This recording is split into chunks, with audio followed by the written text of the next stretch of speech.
Justin's dad. So Honorable Judge Matthews, for the second time in 6 months, I find myself standing in front of a packed courtroom, a victim. This time, I'm here to address a different judge and the parents of the deeply disturbed teenager that murdered my son. This is my opportunity to try to describe just how much the horrific event that took place back on November 30th, 2021 has impacted my life. It's my belief that an impact statement should not just describe how this particular event impacted me. I feel that it should also be impactful towards all who hear it. And in your case, Judge, I hope these words impact you in a way that influence your decisions here today. As I look around at all the lawyers, police officers, media folks, and the other victims, I can't help but ask myself, what could I possibly say that this whole scenario doesn't already say? This is messed up. Most people will never have to make a victim impact statement throughout the course of their lives. And the fact that the victims speaking here today are doing so for the second time in 6 months should speak volumes in and of itself. This is not normal. Living a life like this is not normal. So how does it affect a normal guy? To be completely honest with you, it remains a rather difficult and uncomfortable question to answer. In my previous impact statement, I've expressed many of my day-to-day struggles, from uncontrolled emotional outbreaks to sleepless nights to not being able to focus on the normal daily tasks. Yeah, it's fair to say that I live every day with pain, anger, heartache, regret, anxiety, stress, you name it. They are all there, wreaking havoc in my once normal life. They say that time heals all wounds.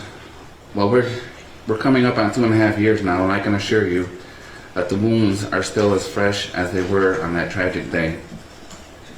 And with this hole that has been left in my life still glaringly obvious, I fight every day to not lose more of myself within that very hole.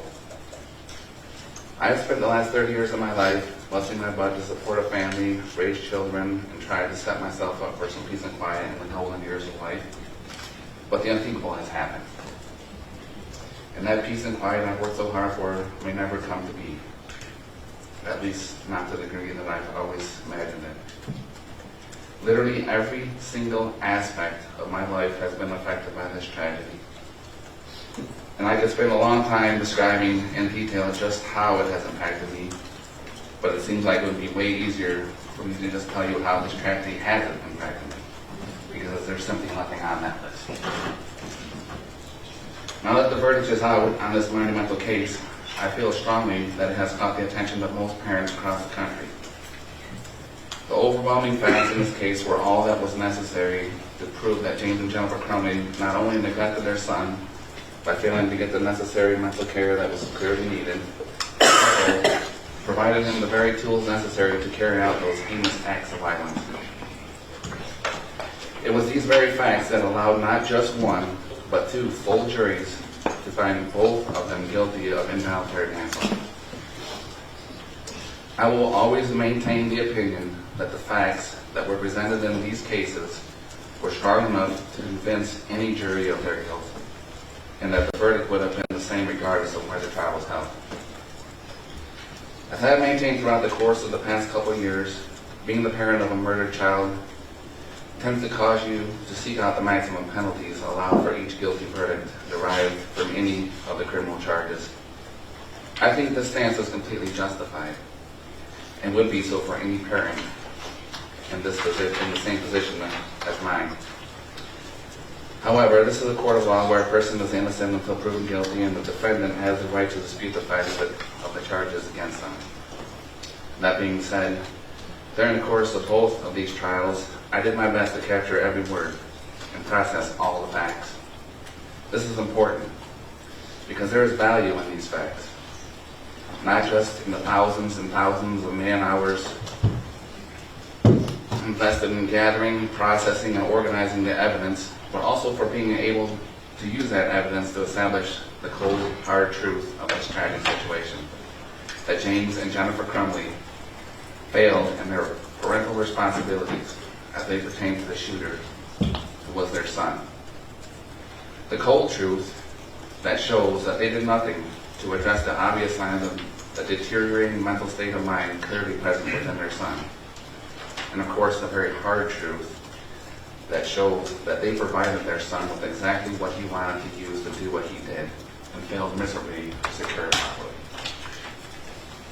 One would probably think that in order for something like this, or something of this magnitude to even happen at all, there would have to be a ton of things that went wrong.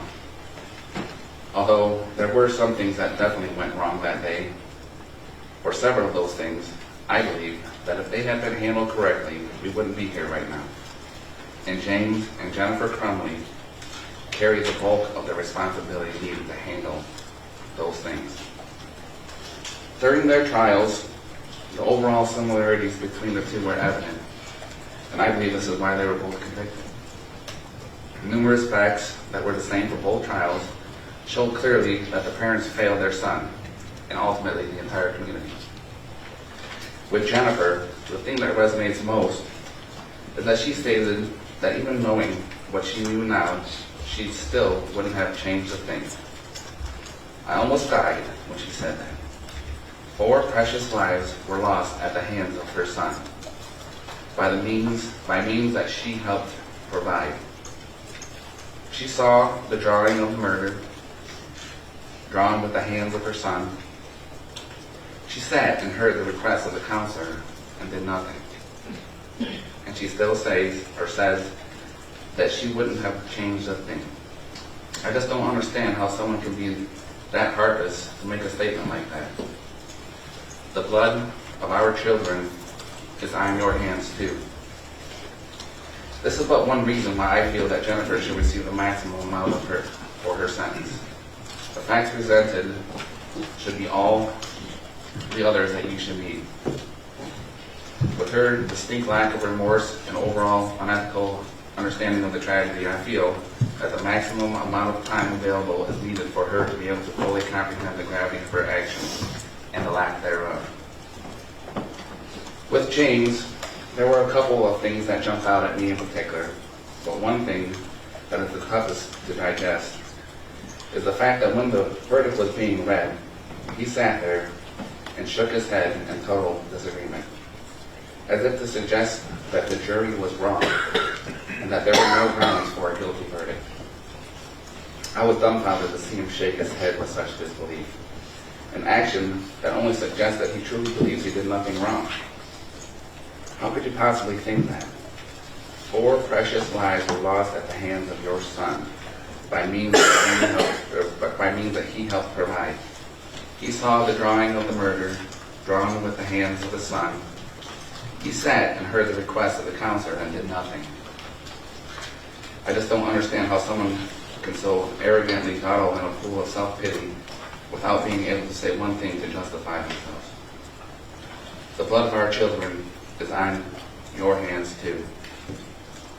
This is but one reason why I feel James should receive the maximum amount for his sentence. The facts presented should be all the others that you need.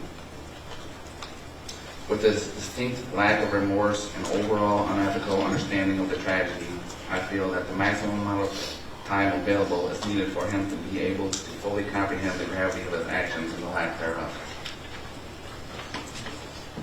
Throughout the course of all of this, and I'm talking from way back in the beginning, I just can't get over the fact that this tragedy was completely avoidable. There were some pretty obvious signs that were completely overlooked, and the bulk of the responsibilities to address those signs lied on the parents, and they failed. Across the board, failed. They willfully ignored the cries of their child and selfishly put themselves before helping him. This type of blatant disregard is undeniably unacceptable. It is a large reason why the events of that day were were allowed to happen, and another reason why I feel they both need the maximum amount of time available to be able to fully comprehend the gravity of their actions and the lack thereof. We all know that having children is a big responsibility. although extremely rewarding, it starts out pretty scary. I mean, let's face it, they don't exactly come with instructions. There's no mute button, and unfortunately, no pause or rewind buttons either. Oh yeah, and there are times in the beginning that they really snap. Yet we still have them. We still want that responsibility, even though it's not very clear what it all entails. But how can we accept that responsibility and not act responsibly towards that child? It doesn't add up. A child, even if he is an oopsie child, deserves the same amount of love, compassion, and care that every other child gets. A child deserves someone who is confident enough to lead by example. Because let's face it, it wasn't that child's choice to come into this world. You made them, and it's your responsibility to teach them how to live. It's your responsibility to set a good example. It's plain and simple, just like that, ladies and gentlemen. And the sooner we can figure that out, the better we all will be. Being a parent is hard work, but if it's done correctly, it can be the most rewarding work you ever do. There is no one that can tell you how to do it, because each child is so precious and unique. I mean, there's no other one like them in the entire world, and that says a lot. So cherish your one and onlys, and never give them up. Never give up on them. The results of doing so can be catastrophic and can affect the lives of so many other people. So I ask for you all to go home today and hug your kids and make sure they know you are there for them, and make sure that they are all right. It's so crucial for the whole of our society. Thank you. Thank you, Mr. Shilling.